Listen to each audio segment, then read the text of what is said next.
Welcome back to the channel. In the last video, I was able to start making the new dash for the Charger, but I had some issues body working it inside the old parts Magnum.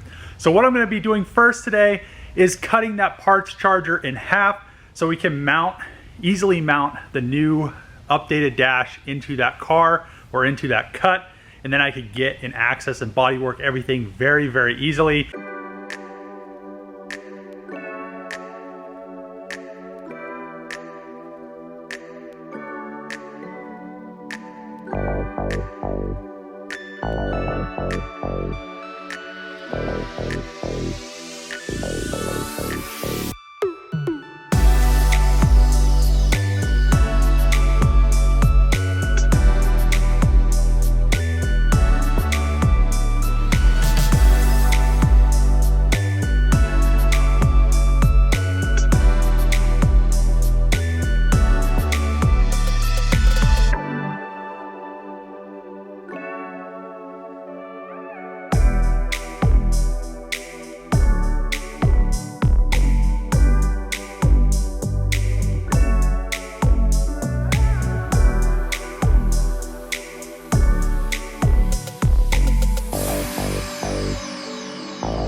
Now I have the Charger front clip or dash mounting, whatever you want to call it, cut off. Lauren helped me cut it off, and then me and Alex pulled all the wiring out of it, and it took quite a while to get all the wiring. So now I have the Charger wiring harness from this SXT, but it was a pretty high base. It wasn't a base model. It had navigation, had the rear camera, it had all that stuff. So I should be able to use bits of this wiring harness in the Charger over there, but I also have the Challenger Hellcat harness that I'm going to need, and then I have a Charger Scat Pack harness, and then I have the Durango harness. I'm just going to mix and match, I guess.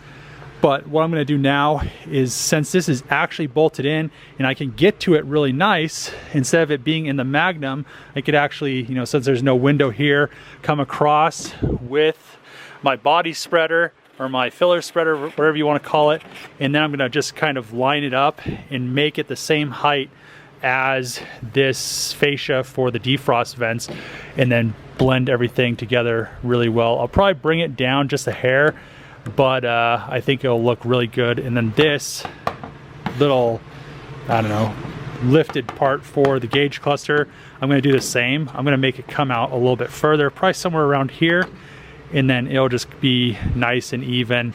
But it's going to take quite a bit of filler, as you can see right there. That's quite a bit, but it's nice that it's inside now because it's like 100 something outside, and then I could get the body filler to not harden in like 30 seconds.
a ton of work and a ton of body filler. The dash for the Charger Hellcat is very close. So we have the Durango display integrated into the Challenger dash. As you can see, I made that transition a little bit more aggressive. And then we have the Durango vent in there. And then we also have the Charger to door panel dash transition. On the top with the defroster vent, on the Chargers and Challengers, it actually, the leather sticks up, or the foam sticks up quite a bit higher than that defroster vent. And I really didn't like how that looked. To me, it looks kind of bad, especially when you're working or looking inside the window. My windows are gonna be tinted, so you're not gonna see it, but you can kind of, you know, see that it's like a really hard edge. So I ended up making this piece 1/8 of an inch lower than the defroster vent piece of trim. And then it has like this nice flat lip, and then it transitions down. The reason I did it like that is we have a piece of the leather with the backing, and it's about 1/8 of an inch tall. And you come in here, and then it perfectly is flush, maybe just a hair higher than that. But then as you come down, it's gonna have this really nice transition throughout the dash. And then down here, as you can see, we have this really nice transition from the Durango Hellcat display area to the Challenger piece of the dash. So as it gets covered with, you know, once I get it covered with leather, it's gonna have this nice shape to it. And I really think it's gonna work out really well.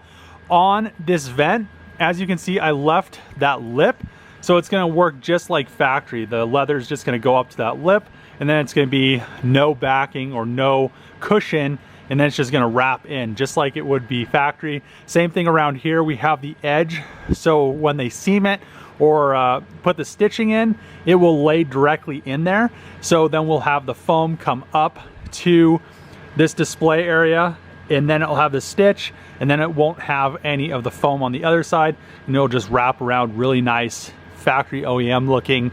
But what I'm gonna do now is, it's pretty much where it needs to be. I was really contemplating doing this and making a mold out of it, making a carbon fiber piece, but there's quite a bit of intricate little nooks and crannies in the back with the defroster vent. The defroster vent needs to go, or the piece of trim needs to go in, and then there's also a piece that holds the sun load sensor for the climate control. But what I think is going to be the best option is 3D printing this out of plastic. I've talked to a few companies. There are large enough printers to print this dash. It's not really that large. As you can see, it's pretty long. It's not really that deep. It's probably, I'd say, 3 feet deep, probably around like 4.5 feet long. But then coming down here, it's maybe 3 feet deep, but this is like the longest part. So really, if they printed it exactly or upside down, maybe, I'm not sure how they would print this, but I think it would be a lot nicer to have one solid piece of plastic. I was also thinking another way I could have this made, if it ends up being too large to print, is I can make a 3D printed mold and then just use the casting resin, which there is a nice high temp and a high impact resistant casting resin. So I can make the mold in multiple pieces, which I'm gonna have to do anyway, and then just cast it. And it would be one solid piece of plastic, would be a really nice unit. And then if people were interested in these, I could go ahead and just produce them. It'd be very simple from there. But I need to get a 3D scanner. So I've been talking to a company. I'm gonna wait for them to reply. I sent them the email. They said send them a proposal. I'm not sure if it's gonna work out where they're talking about sending me a demo unit, which would be great, or reducing the price on a unit, which would also be great. So we'll see what ends up happening. But I think the best plan of action is to leave the dash where it is right now, which I really like how it came out. But 3D scanning it, and then I could edit some of the stuff in SolidWorks or in their editing. I think their editing software works very well too, because I just need to make this into a like a STL file, because it's going to be 3D printed anyway. It doesn't have to actually be you know, a DXF or anything like that. So if I could edit everything in their software, it'll be really awesome, because I do want to true some stuff up. And up here, you know, body working stuff, you can't really get it 100% flat. I mean, this is very, very close.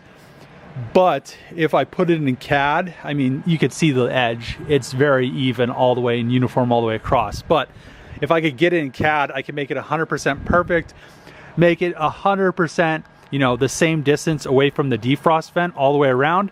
And then down here also, you know, this transition could be the same all the way around. I could do, you know, a cone and a cylinder and then just make it come out. And then I could also do that, you know, with everything around here. And then right here also, you know, I just did all this by hand, and by using the spreader, I could just come in and then get this 100% the same all the way around, and make sure everything is going to work out really well. You know, like I was saying with the, you know, 3D printing stuff down here, I need this to come in, and that's pretty detailed. And that's really why I don't want to make a mold, and I'd rather 3D print something. So I think I'm gonna just leave this where it's at, wait for that company to get back to me. It's gonna be about a week until I receive any information on if the company with a 3D scanner is gonna work with me or not.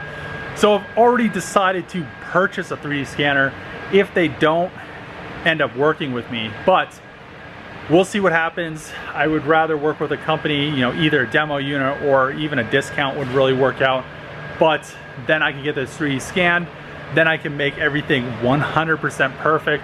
I have a really bad issue with wanting stuff to be as true as possible. You know, when I'm designing stuff in SolidWorks or trying to do reverse engineer something, it's always an issue with, is it straight, is it, you know, is the dimensions correct, etc. So it'll be really nice to be able to make an STL file or even an object file of this dash, so then when I 3D print the mold or 3D print the part, it's 100% accurate, it's 100% even. Really don't want to get into the spot where I, you know, make this dash and then there's a little flaw in it, which probably I would be the only one that noticed it.